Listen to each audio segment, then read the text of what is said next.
Talk with Commissioner Stephanie Moore. I am so honored to be here with you all again, to be at the table to discuss issues that we really care about.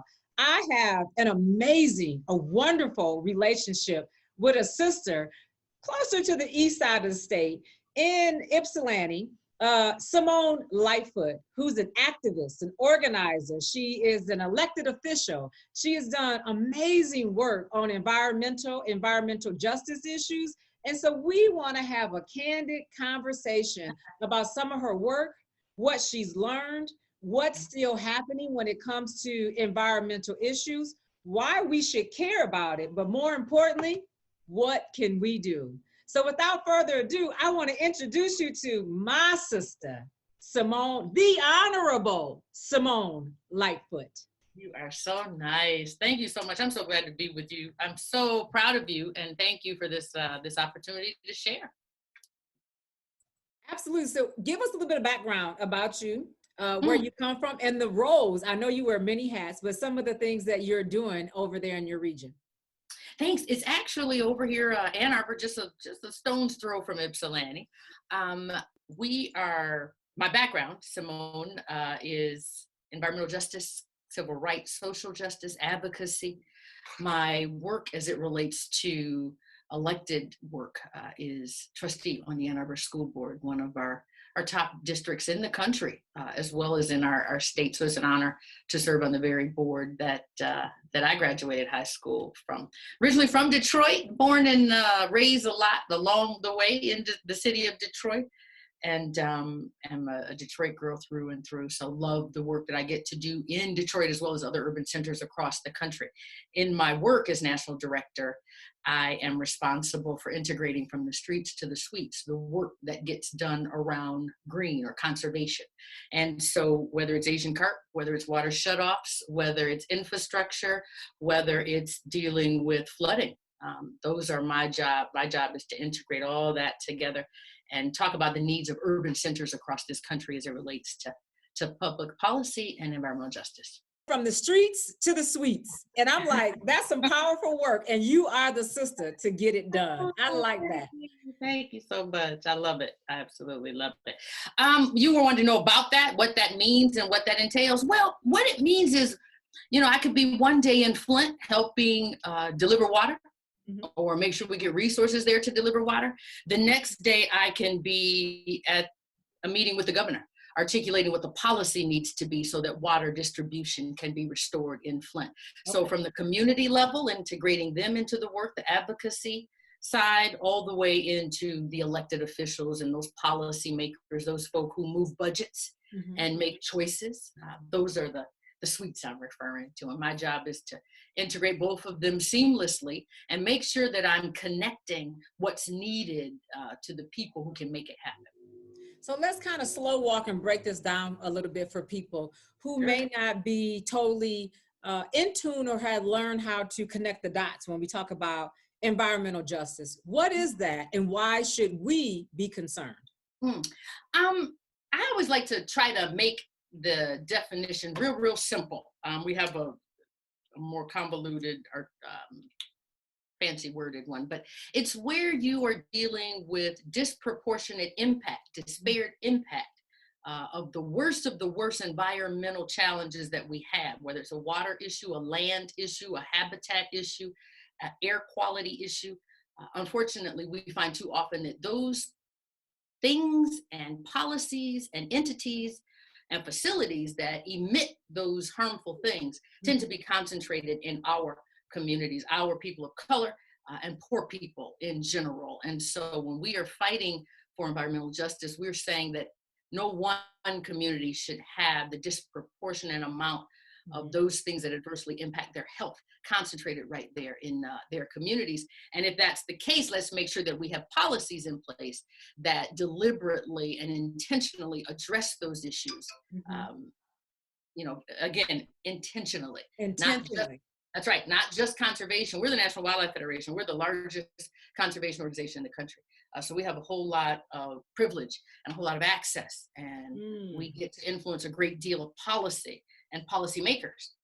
But what is important is that organizations like ours leverage that big brand for those issues and those communities that don't have that voice and that privilege. And so we get to do that through our environmental justice program.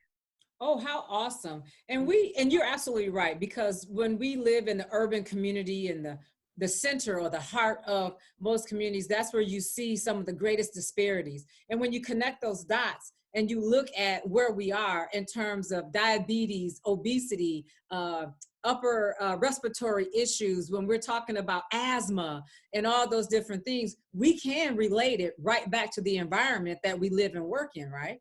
That's so absolutely positively right. And if you look, I'm gonna tell you, in some of my southern cities, when I go where there's disparity challenges, I'm in Birmingham, I'm in Jackson, Mississippi. We've been called to come to Huntsville. We've been in Memphis, New Orleans.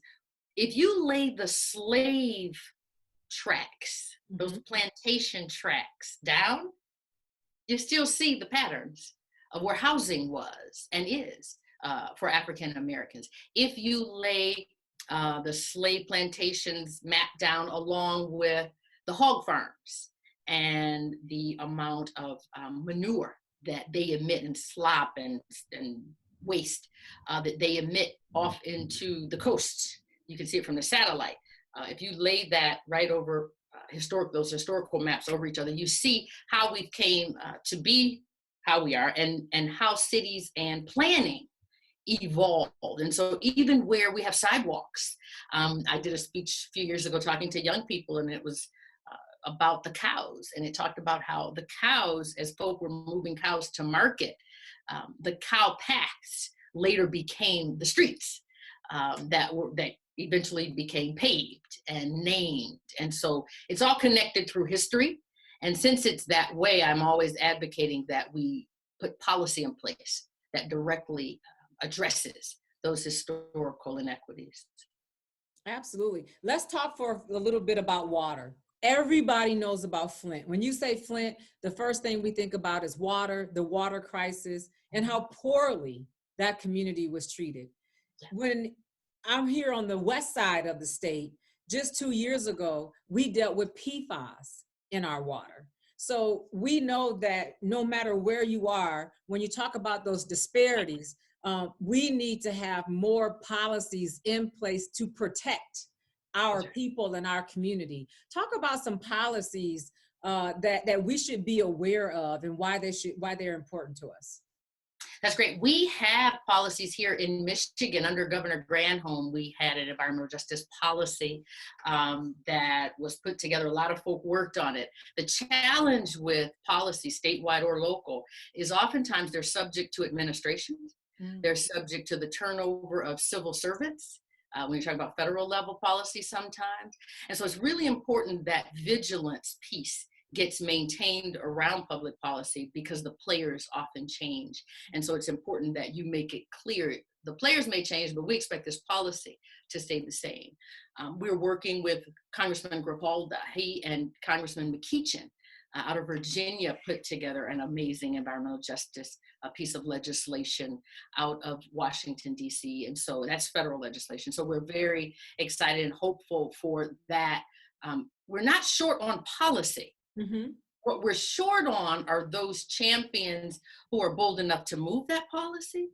And we're oversaturated with those who are willing to unravel that policy. And we're seeing that particularly in state legislatures where you have a very conservative bend. And we see it absolutely coming out of the White House. The water protections that we've had in place. We did have some victory last week with the Supreme Court on water and polluting water. What counts as water? What counts as a pollutant necessarily? But we still have a mighty work to do. We've lost a lot of ground policy-wise under this particular administration. We've hollowed out our EPA, for example, where you just don't have staff there who move different policy or the implementation of policy. You don't have that commitment in this administration to the public hearings that are required as a part of implementing policy, there's this notion now you should just fast track it. You shouldn't have to hear from scientists. You shouldn't have to hear from community experts. You shouldn't have to take those testimonials and consider those. And so while we have a mighty work to do, we have a rich opportunity to influence policy because of the changes that we're about to undergo, both with Corona, with the COVID virus. There's a lot of money that will be flowing. There's a rich opportunity for those of us in the community to be at those tables, influencing those governors, those state reps, those mayors about how that money gets spent. You don't have to just buy new lights. You can get more sustainable lights. You don't have to just get pipes. You can get pipes that aren't lead pipes, you understand, or metal pipes. There's other ways in which we can look at green infrastructure now that we could, now that we have this money and we have decisions that we have to make around public health, we can do it in a greener, smarter way. And so there's a rich opportunity for those of us who do this work, who had been falling on deaf's ear when we were advocating for some things under this administration. One of the upsides of, or the bright lights out of the virus, is the resources that will be coming to communities for them to make improvements. And we will be pushing, and others should too, that those improvements be as green, sustainable, job-inducing, long-term as absolutely possible. Absolutely. So what can we do as just concerned citizens? Some of us may be quote unquote activists. Some of us may be just learning the importance of this issue of environmental justice and trying to figure out how can we get involved? What are some things we can do locally to talk about these policies or just know what's happening in our area? We can look at our behaviors, certain things, little basic stuff. How do we turn our lights off at home? Do we leave them running or on when we leave? Do we leave the water running when we brush our teeth? I get on our kids about that. They tend to just want to leave the water running. Water is a valuable asset. We need to begin to look at it that way. It's also a finite. It's not, it just doesn't flow forever. Clean and free. You have to pay for it. We have to pay. So we have to be vigilant around the way in which we practice habits, our own personal habits at home. We have to be mindful of paying attention to our mayors and our city councils and what they happen to be moving. We need to pay attention to flooding in our area. If we have more flooding going on where we live, we need to be in those conversations as not only why that is, and we generally can find the why quicker than how do we fix it. We need to let the elected officials know that we care about these issues. I'd like to see more young people, even in high school level. I'd like to see them blogging and writing and podcasting more about green issues. I'd like them to look at issues broader when everything is green. Literally everything is green, and it's important that more people look at it that way, that we broaden that. I think we need to also make sure we're committed to restoration. There's a lot of restoring that has to be done. This administration and previous folk who were not friendly to the environment have done a lot of destroying. And so we need folk weighing in on that. If you're working on folks' campaigns during this election season, do some research and help write their talking points on what conservation sustainability looks like for Kalamazoo. There's ways in which you can do this research without being a scientist. I tell young people all the time, if you're a rapper, rap about water and infrastructure. Okay. If you're an artist who draw, we need you to draw what algal blooms look like for Lake Erie. If you do apps, we need an app that helps us understand how much air pollution is in the air, how much water. So you name for me what your passion is, I will connect it to the natural resource preservation opportunities that we have. We need package engineers. We need young people who can look at a package and give us greener, more sustainable ways to pack that package, as opposed to 50 boxes, 20 pieces of styrofoam, 30 pieces of plastic before you get to it. So I always tell people that the opportunities in this arena are just like it was back when folk were coming from the South to the Ford plants. The green space is wide open. I tell my returning citizens when they start their own lawn service, call it green lawn service. Use fertilizer that's considered green and natural and better for nature. You open a barbershop, green barbershop, because you're using products that are much more safe for our environments. And so we need to be much more involved in the policy, find ourselves ways to be engaged, let people who make decisions know you care about these things, because so often there's not enough Black and brown faces in these spaces, these tables, when we're deciding how money is going to be spent, who's getting new pipes, who's not. We don't have enough voices, so we need to cultivate that a lot more. And then we last need to make sure that we know our history as green. We are the original green conservationists. Okay. Black people know how to do that thing when it comes to growing our own food, when it comes to making food out of no food. We know how to be green. My grandmother is 94, and to this day, she gets on me about the plastic Ziploc bags. She makes me literally wash it out, turn it upside down, stick it in the cupboard, and let it drain. We continue to use those Ziploc bags. And the same with paper towel. She's big, you know, if you just wet your hands, you dry them, lay it out, let it dry, and use it again. So we need to go back to some of those ways. I think this virus and us being locked in the house has helped us see we don't need all that stuff that we thought we needed. And we could dig a little hole out back in the backyard and plant our own tomatoes and peppers and green beans like we used to. So there's multiple ways in which to approach being involved in this process. All right. So if a person was looking into getting into organizing activism around green, around environment, is there employment opportunities? Is this a pathway that we should be encouraging people to go? No question. Oh my goodness. Yes, it's a pathway, and it's not necessarily always a fast pathway where you can go into a Wendy's or a McDonald's. You definitely need to be networking, get in the mix so that people see you, get to know you, make sure you're a part of the programs, especially if you're new to it or you're young. There's a lot of youth programs, a lot of community engagement opportunities. And the thing I try to tell people is just do what you already do. Don't feel like you need to understand the lingo and all of that. Do what you already do and bring that to the green conversation. So if you go around your neighborhood and you're the watch person in that neighborhood, you just sit and look out your window and you know who coming and who going. Bring that to that table when we're deciding on the best way in which to talk to the Public Utilities Commission about reading meters. For instance, my grandmother keeps a lock on her fence for safety. Well, we don't want the commission saying anybody with a locked fence has to pay an estimated bill. We get to estimate how much they pay, and then we reconcile it later. We have to be there at that table to explain why senior citizens in certain areas have locks on their gates, and we need to put a policy in place to let them know when you're coming so that you can actually read their meter. They can't afford an estimated bill, let alone the regular bill. And so we need folk to bring the skills and things they already know to the green conversations. You'll pick up the lingo as you go, but it's that stuff that you know that others don't that helps make or break a program. And we need more folk at that table. But yes, on jobs, yes, for young people, yes, in opportunities like this. We're watching funders now under COVID, since COVID, funders, foundations are like, hey, we have some resources. We're not quite sure where to spend them, how to spend. We know we got to be doing something. So there are opportunities, some just pop up. And if you've been doing a little work here and a little volunteering over there, when that train leaves that station, you automatically get in the call. Hey, we got 5 new positions. They last for 24 months.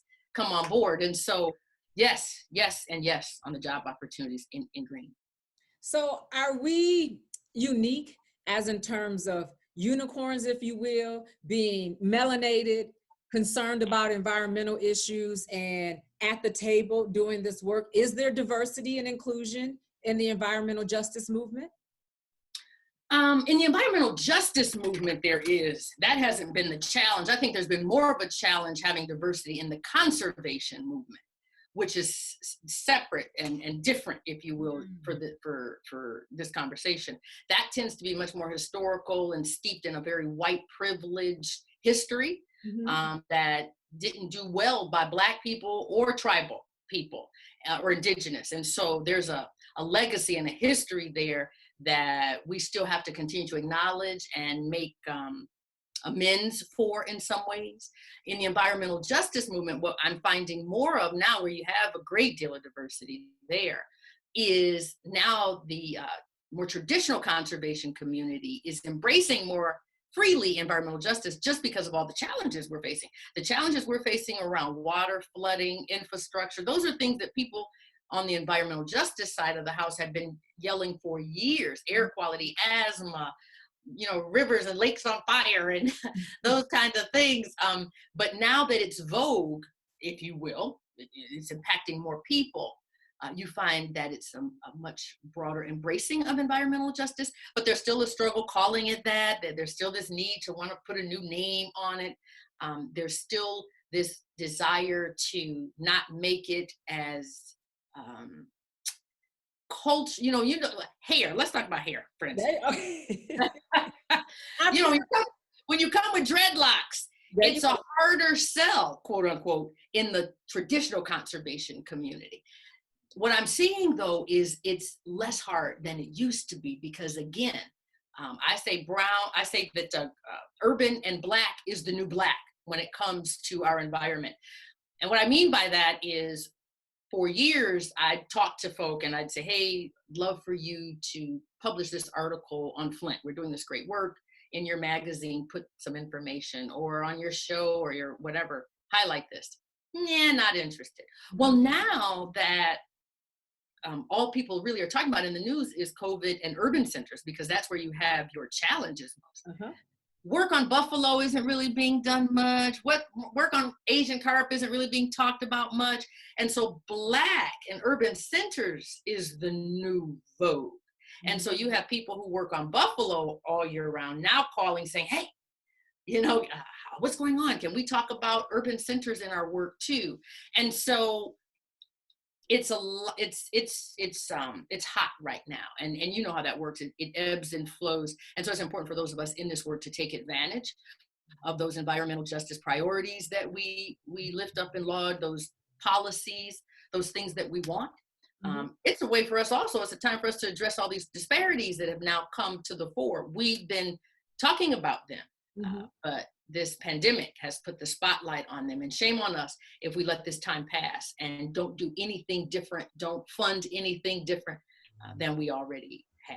All right, now I am so glad that you said that, because that's the perspective that we need to bring to the table, that acknowledge our work, support our work, and fund our work, so that we can be sustained, long-term, and impactful. I don't want to miss the opportunity to just highlight Earth Day. We celebrated a couple days ago. This is Earth Week. Is there anything that we should say to the community about, participating in some Earth Week activities and what that could look like for us? Thank you for that. And actually, you can do it all month. We have really become very liberal with April, if you will. The 22nd, of course, is Earth Day, but just based on the way, we do things in the United States, we take all of April, so you can have an event and do things at any point. We, for the first time this year, are seeing all of this online activity, and it's really very basic stuff. And we're asking people, make sure that you highlight it and uplift it. If you go outside and you clear a space, a vacant lot, a space that's overgrown, or you clear out some invasive species plants. I kind of like some of those invasive species plants. It's really pretty. If you've ever seen, some plants just pop up and they're so pretty. But cleaning those things out, being online like this with Zoom calls and educating people just around environmental justice and how, again, we are environmental justice friendly, the African American community, sharing some of our historical ways in which, I just talked to Grandma, but ways in which we used to be much more sustainable. Creating garden spaces at their homes is something we're seeing people do and post about and talk about. And if they don't have a home, we watch them do it with these containers. You can do your tomatoes and your different kind of flowers. So planting something is absolutely phenomenal. Volunteering to help deliver.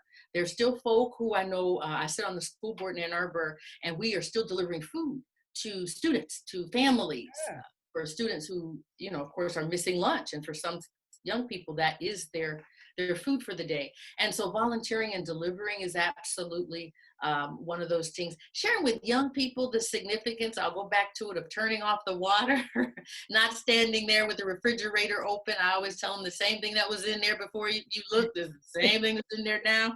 So just those kind of behavioral changes that we could do, anything that we can think of very creatively that helps contribute to preserving our earth and not contributing CO2 emissions and all those harmful chemicals.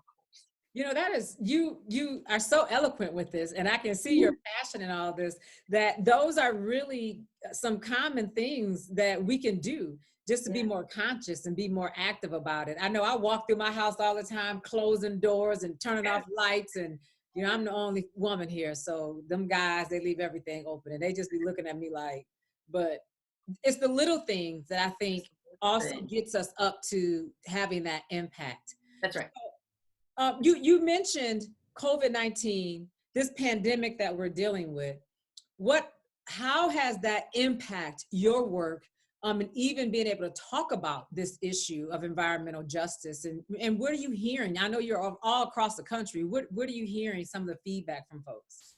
Um, some of the things you probably expect, it's a rich opportunity to connect dots, particularly for some of my white colleagues, my white policymakers. When I'm in those spaces and I talk about the need, for example, I'd love to see Governor Whitmer during this time that we have, she has extended powers, let's say, during this pandemic.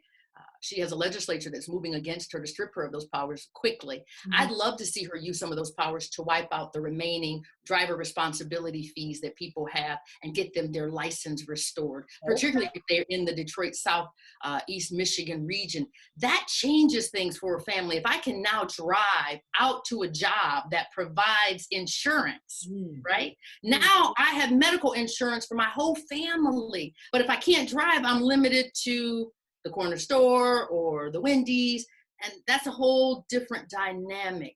I would love to see her move to get water restored and not what the headlines say, because I've seen the headlines that say the water restored, but I work on the ground and I know it's not for all the families. And so I would like her to, I could see where she could mandate to the mayor. I want it on like yesterday. All right now, necessary. turn the water on. Get the water fix the damn on. road. No question. So I've seen the work change in the sense that there's these expanded powers that my governors have in many instances, and where there are Democratic governors, I'm saying it in Illinois as well, there tends to be the same playbook being played where the legislature is going after them to strip their power. So even in places where they're trying to do the right thing or trying to do better, you're still fighting that ugly opposition. So it's changed in that respect, just that we're under these expanded powers. It's changed in the way in which we deliver work. Environmental justice, much like civil rights, tends to be delivered person to person, door to door, at a meeting, at a gathering, over food. And so we don't, in the town halls, we don't have those anymore. And so now we're moving our entire being onto an online platform.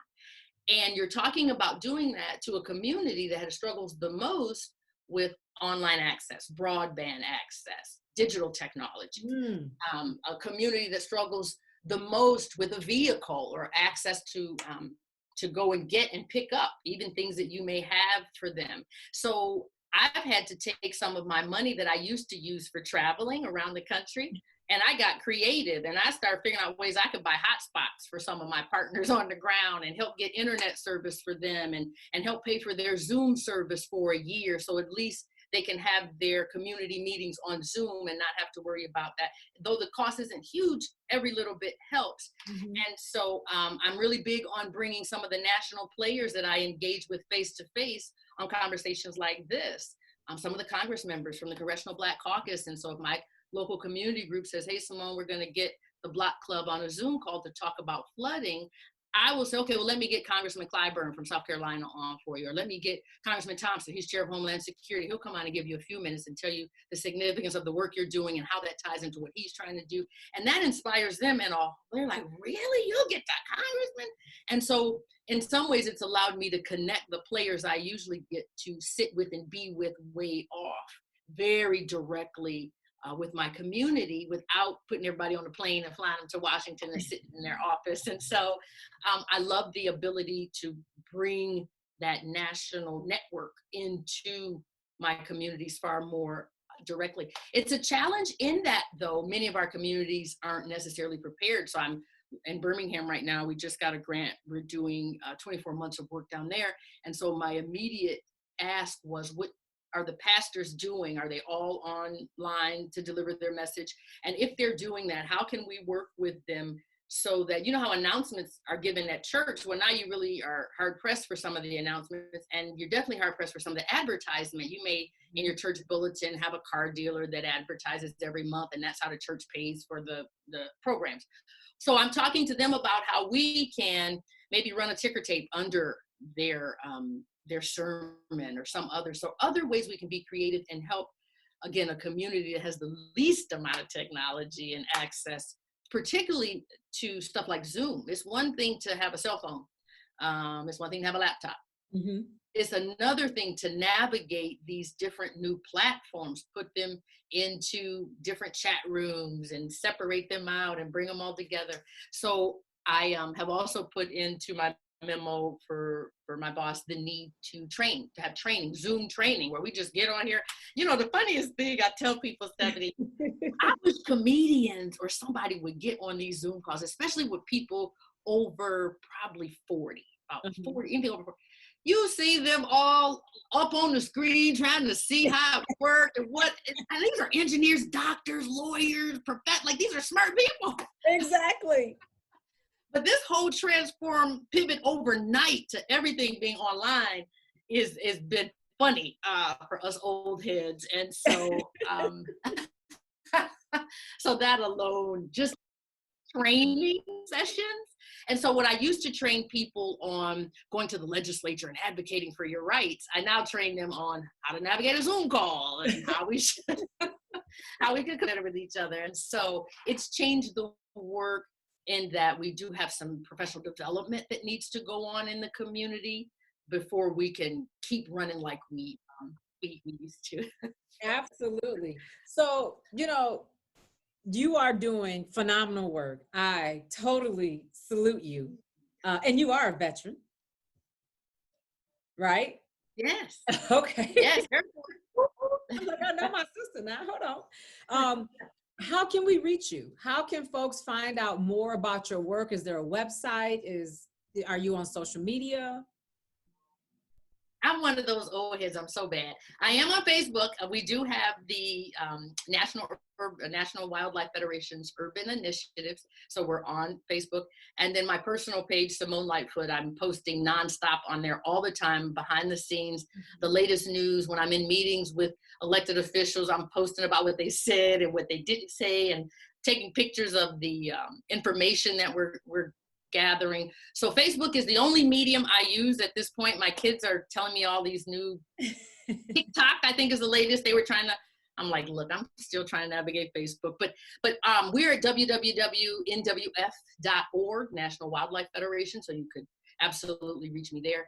And then I'm located, you can find me in our Ann Arbor office. And if you go to our website, National Wildlife Federation, all of our offices are listed, and you can find Simone Lightfoot there. So.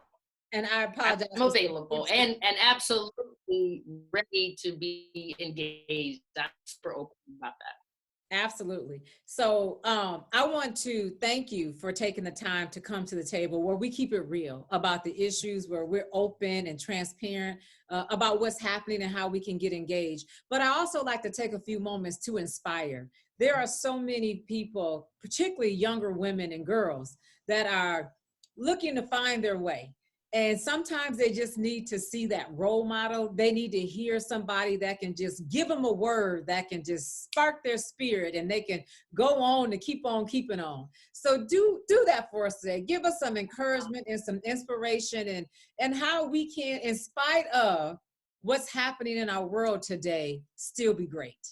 Thank you for that. And thank you just for reminding me that occurs so often when you're in the work and you're humble. You know, my mom used to always share with us, you're not all that. She'd say, you're not all that. You're not all that. She'd say, it's God's grace and his mercy that allows you and affords you. It ain't you.